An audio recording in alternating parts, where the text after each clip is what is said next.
ஆகாஷவாணி.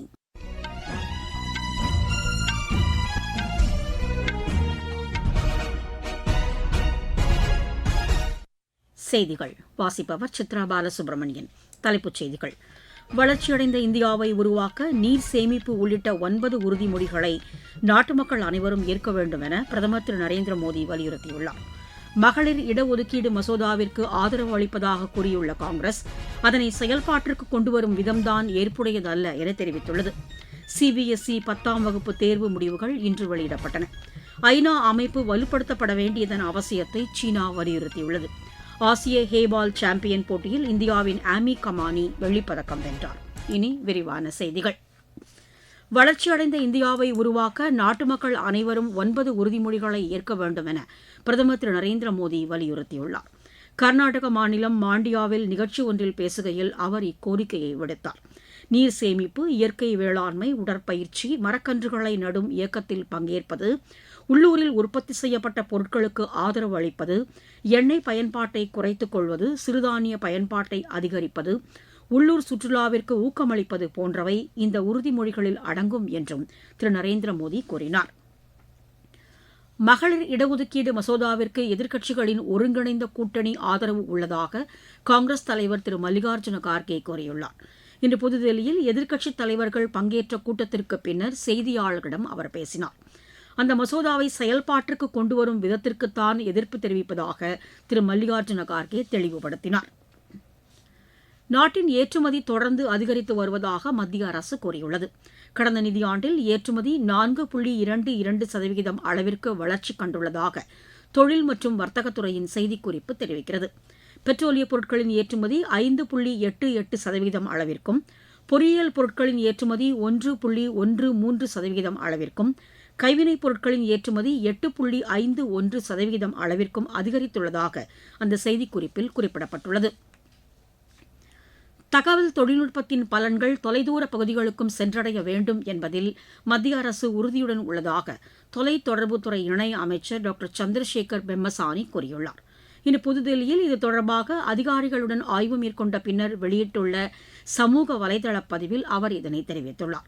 பொது இடங்களில் வைஃபை சேவையை மேம்படுத்துவதற்கான அம்சங்கள் குறித்தும் இதில் விவாதிக்கப்பட்டதாக டாக்டர் சந்திரசேகர் பெம்மசானி குறிப்பிட்டிருக்கிறார்.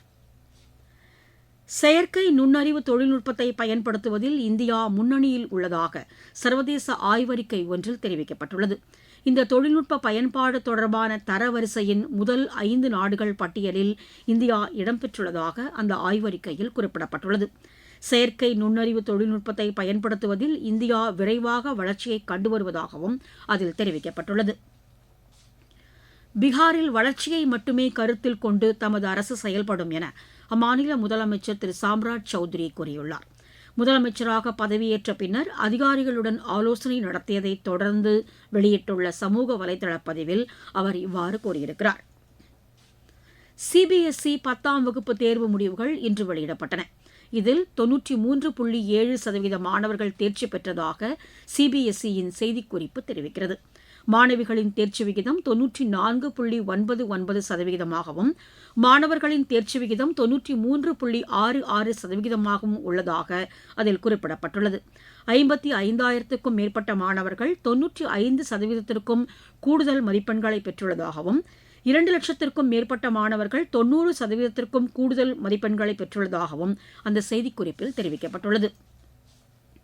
ஜம்மு காஷ்மீரின் அமர்நாத் யாத்திரைக்கான முன்பதிவு இன்று தொடங்கியது.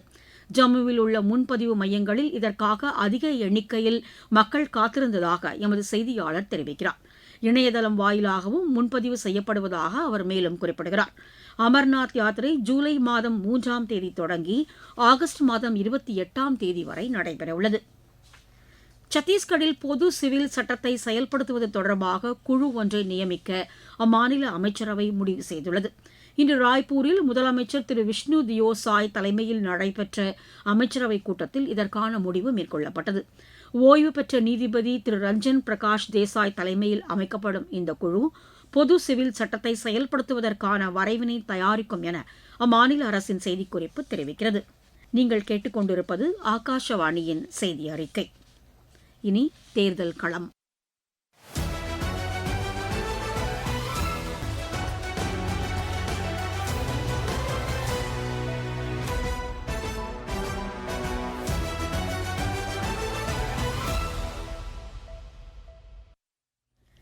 தமிழக சட்டப்பேரவை தேர்தலையொட்டி தொகுதி வாரியாக எமது செய்தியாளர் வழங்கும் இந்த தொகுப்பில் இன்று இடம்பெறுகிறது திருவாரூர் மாவட்டத்திற்கு உட்பட்ட தொகுதிகள். தமிழகத்தின் நெற்களஞ்சியம் என்று அழைக்கப்படும் டெல்டா மாவட்டங்களில் முக்கிய இடத்தை வகிக்கிறது திருவாரூர் மாவட்டம். இம்மாவட்டத்தில் திருவாரூர், நன்னிலம், மன்னார்குடி, திருத்துறைப்பூண்டி ஆகிய 4 சட்டமன்ற தொகுதிகள் உள்ளது. மன்னார்குடியில் மாநில அமைச்சராக உள்ள டிஆர்பி ராஜா சட்டமன்ற உறுப்பினராக உள்ளார்.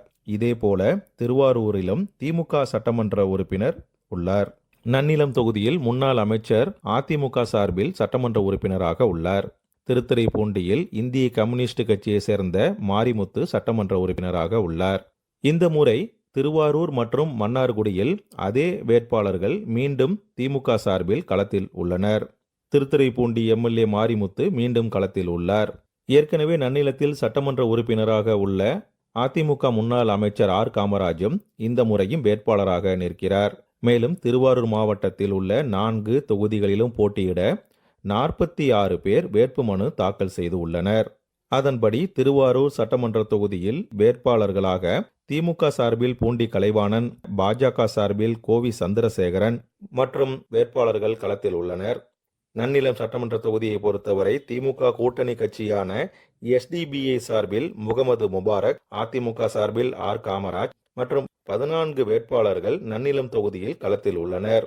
திருத்துறைப்பூண்டி சட்டமன்ற தொகுதியை பொறுத்தவரையில் திமுக கூட்டணி கட்சியின் சார்பில் இந்திய கம்யூனிஸ்ட் கட்சி சார்பில் மாரிமுத்து, அதிமுக சார்பில் பாலதண்டாயுதம் மற்றும் 9 பேர் களத்தில் உள்ளனர்.